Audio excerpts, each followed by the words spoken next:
எல்லாருக்கும் வணக்கங்க.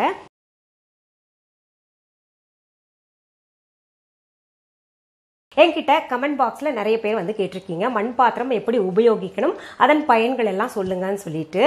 இந்த மண் பாத்திரங்கள்ல என்ன விசேஷம்னா, பஞ்சபூதங்கள்ல முதன்மையானது இந்த மண்.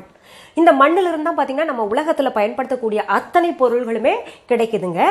இதில் என்ன வித்தியாசம்னா, இந்த மண் பாத்திரங்களை நம்ம டைரெக்டாக பயன்படுத்துகிறோம். மற்ற பொருள்கள் எல்லாம் பார்த்தீங்கன்னா மற்ற எல்லா உலோகங்களும் மண்ணிலிருந்து தான் வந்திருக்கு, அது பாத்திரங்களாக பிறகு செய்யப்பட்டிருக்கு.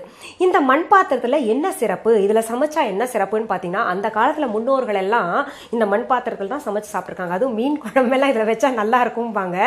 இந்த வத்த குழம்பு, பூண்டு குழம்பு, அப்புறம் இந்த புளி போட்டது எது இருந்தாலுங்க இந்த மண் பாத்திரத்தில் சமைச்சு அப்படியே மூடி வச்சிட்டோம்னா அது ஊற ஊற அவ்வளோ சுவையாக இருக்குங்க. இந்த மண் பாத்திரத்தில் சமைச்சோம்னா சுவை கூடும், அப்புறம் அடி பிடிக்காதுங்க. இப்போ நாகரீகத்தின் வளர்ச்சியால மற்றும் அது பயன்படுத்துறதுக்கு ரொம்ப பயமா இருக்கும். நான் நிறைய பாத்திரம் வச்சிருந்தேங்க, எங்க வீட்டில் ஹெல்ப்பர் இருக்காங்க இல்லையா, அவங்க வந்து பட்டு பட்டுன்னு போட்டு நிறைய உடைச்சிட்டாங்க. அப்புறம் இன்னும் கொஞ்சம் பாத்திரம் இருக்கு, அது இங்கே வைக்க இடம் இல்லாதனால நான் வைக்கல. அந்த மாதிரி உடஞ்சிருமோன்னு பயந்துகிட்டு நம்ம வந்து அது பயன்படுத்துறத குறைச்சிக்கிட்டு வர்றோம். நமக்கு வசதியா வேற என்ன இருக்கோ அந்த மாதிரி எல்லாம் பயன்படுத்திக்கிட்டு வர்றோம். ஆனா இதுல என்ன ஒரு வியப்புன்னா, நீங்க நம்ப மாட்டீங்க, இப்போ ஸ்டார் ஹோட்டல்லாம் பார்த்தீங்கன்னா இந்த மாதிரி சின்ன குவளையில் தயிர் கொடுக்குறாங்க, லஸ்ஸி கொடுக்குறாங்க, பாதாம் பால் கொடுக்குறாங்க சில்லுன்னு, இதெல்லாம் வந்து கொடுக்க ஆரம்பிச்சாங்க. மண் பாத்திரத்தில் நமக்கு உணவு கொடுக்கறதுக்காக பார்த்தீங்கன்னா அதிக விலைங்க. கேட்டால் என்னன்றாங்க, மண் பாத்திரத்தில் கொடுக்குறோம் இல்லைங்க அப்படின்னு சொல்கிறாங்க. இதில் இன்னொரு வியப்பான செய்தி, நீங்கள் நிறைய ஸ்டார் ஹோட்டலில் போய் பாருங்களேன், பழைய சாதம் இருக்கு இல்லையா, நம்ம முன்னோர்கள் எல்லாம் உடம்புக்கு நல்லதுன்னு சொன்ன அந்த பழைய சாதம் எல்லாம் அந்த மண் பாத்திரத்தில் போட்டு சின்ன வெங்காயம் நறுக்கி கொடுக்குறாங்க. அது கூட மிளகா துவையல் கொடுக்குறாங்க, இல்லாட்டி சுட்ட மிளகா கொண்டு வச்சிடறாங்க ஸ்டார் ஹோட்டலில். அது பார்த்தீங்கன்னா உங்களுக்கு குறைஞ்சது 500 ரூபா பில்லு வருதுங்க. நம்ம வீட்டில் சாப்பிட சொன்னால் சாப்பிடுவோமா, இதே ஸ்டார் ஹோட்டலில் போய் சாப்பிடுறதுன்னா அவ்வளோ சந்தோஷமா இருக்கு. இதில் இன்னொரு நல்ல செய்தி உங்களுக்கு தெரியப்படுத்துறேங்க. பெருந்தலைவர் காமராஜர் ஒரு முறை பழைய சாதத்தை சாப்பிட்டு இருக்கிறத பார்த்துக்கிட்டு ஒருத்தர் கேட்டாரு, என்ன ஐயா நீங்க முதலமைச்சராக இருந்துகிட்டு நீங்க பழைய சாதத்தை சாப்பிடலாமா அப்படின்னு கேட்டதுக்கு காமராஜர் உடனே என்ன பண்ணாரு, தன் பாக்கெட்ல இருந்து 10 ரூபாய் எடுத்து அவர் கையில கொடுத்துக்கிட்டு, எங்கேயாவது பழைய சோறு வித்தா அதை வாங்கிட்டு வான்னு சொன்னாரு.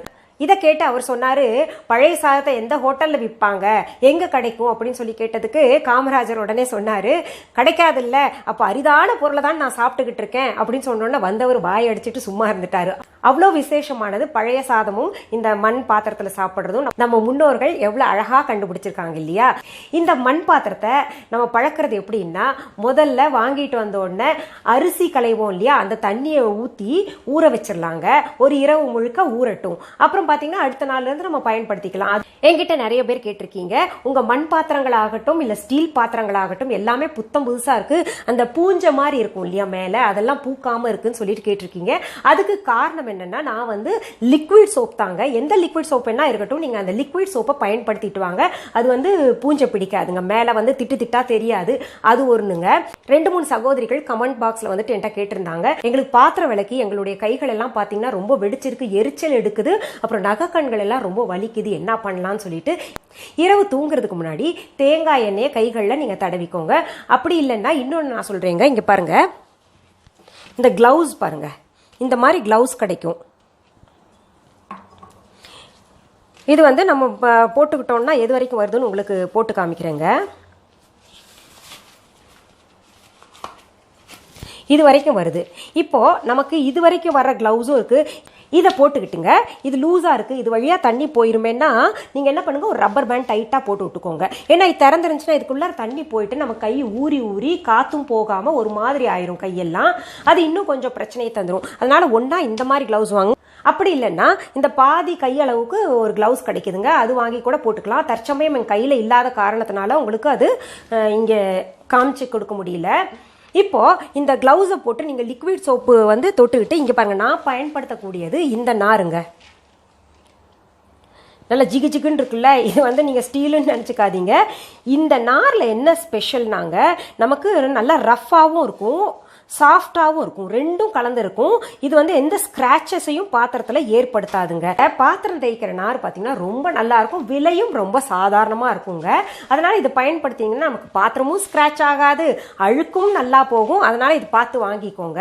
இந்த நார் பாருங்க எவ்வளவு பிளெக்சிபிளா இருக்கு பாத்தீங்களா. இந்த நார்ல லிக்விட் சோப் தொட்டுட்டுங்க, லிக்விட் சோப் வந்து அப்படியே சாலிடா ரொம்ப டென்சிட்டியா நீங்க எடுத்துக்காதீங்க, அதுல கொஞ்சம் தண்ணி கலந்துக்கலாம். அதை தொட்டு தொட்டு நீங்க விளக்கிக்கலாங்க. அப்புறம் விளக்கும் போது ரொம்ப முக்கியமானது உங்களுக்கு சொல்றேன், நம்ம விளக்குன பின்னாடிங்க கழுவுறது பாத்தீங்கன்னா இப்படி கையை வச்சு தேய்ச்சி கழுவணும், அப்பதான் பாத்திரம் வந்து சுத்தமா இருக்கும். நிறைய பேர் நான் பார்த்திருக்கேன், டப்ல தண்ணியை நிறைச்சிட்டுங்க என்ன பண்ணுவாங்க, அந்த அப்படியே விளக்கி அந்த டப்ல எல்லாத்தையும் போட்டுட்டு போவாங்க சோப்போட. அது வந்து உங்களுக்கு நிச்சயமாக அது பாத்தீங்கன்னா ஒரு மாதிரி தான் இருக்கும், அப்புறம் கழுவுன பின்னாடி ஒரு மாதிரி இருக்கும். அப்படி இல்லாம நம்ம என்ன பண்ணும், இப்படி எந்த பாத்திரம் ஸ்டீல் பாத்திரமாக இருந்தாலும் எது தேய்ச்சாலும் கழுவும் போது இப்படி நல்லா தேய்க்கணும், கையை போட்டு இப்படி நல்லா தேய்ச்சோம்னா பளிச்சுன்னு இருக்குங்க. அது தேய்ச்ச பின்னாடி ரொம்ப முக்கியமானது, நம்ம அப்படியே இப்போ நேரம் காலம் இல்லாதனால நம்ம என்ன பண்றோம், துடைக்கிறது இல்லை. ஈரத்தோட நம்ம பாத்திரத்தை வச்சோம்னா மண் பாத்திரம் சீக்கிரத்துல உங்களுக்கு பூஞ்சை பிடிச்சிட்டு கெட்டு போயிருங்க. ஏன்னா ஈரப்பதம் இருக்கும் இல்லையா, அது டக்குன்னு சீக்கிரத்துல உடஞ்சிரும். அதனால நீங்க நல்ல சுத்தமான துணியில தொடச்சி வைக்கிறது ரொம்ப உத்தமங்க. சரி, உங்களுக்கு இந்த எபிசோட்ல நான் சொன்ன தகவல் பயனுள்ளதாக இருந்திருக்கும். மீண்டும் அடுத்த எபிசோட்ல வேற ஒரு தகவலோட நான் உங்களை சந்திக்கிறேன். நன்றி, வணக்கம். அன்பான வாடிக்கையாளர்களே, உங்கள் விஹா ஸ்டோரில் பூஜை பொருட்கள், சிலைகள், ராசிக்கற்கள், வாஸ்து பொருட்கள், விதைகள், பாரம்பரிய அரிசி வகைகள், சிறுதானியங்கள், ஆர்கானிக் பொருட்கள், மூலிகை எண்ணெய், மளிகை பொருட்கள், மரச்செக்கு எண்ணெய், மரப்பொருட்கள், வெள்ளி ஆபரணங்கள், கிஃப்ட் ஆர்டிகல்ஸ், காட்டன் மற்றும் பட்டு புடவைகள், காட்டன் சுடிதார்கள், பட்டு பாவாடை, குழந்தைகளுக்கான விளையாட்டு பொருட்கள், ஹை குவாலிட்டி இமிடேஷன் நகைகள், வீட்டு உபயோக பொருட்கள், ஜூட் பேக்ஸ், ஹேண்ட்மேட் சோப்ஸ், அழகு சாதன பொருட்கள், சிறுதானிய பிஸ்கெட்டுகள், ஹோம் அப்ளையன்சஸ், இன்னும் பற்பல பொருட்கள் விற்பனைக்குள்ளது. விஹா ப்ராடக்ட்களை நீங்கள் வாங்க விரும்பினால் அது எங்களுடைய viha.online வெப்சைட் மற்றும் சென்னை ராஜா அண்ணாமலைபுரத்தில் உள்ள எங்கள் விஹா ஸ்டோரில் மட்டுமே கிடைக்கும் என்பதை தெரிவித்துக் கொள்கிறோம். வேறு எந்த ஆன்லைன் வெப்சைட்களிலும் விஹா ப்ராடக்ட்கள் விற்பனைக்கு கிடையாது என்பதை நீங்கள் கவனத்தில் கொள்ள வேண்டும். எங்கள் விஹா ஸ்டோரின் விலாசத்தை கண்டறிய கூகுள் மேப்ஸில் விஹா ஸ்டோர் என்று டைப் செய்தால் வழியை கண்டறியலாம். www.viha.online வெப்சைட்டிலும் விஹா ஸ்டோரின் அட்ரஸ் உள்ளது.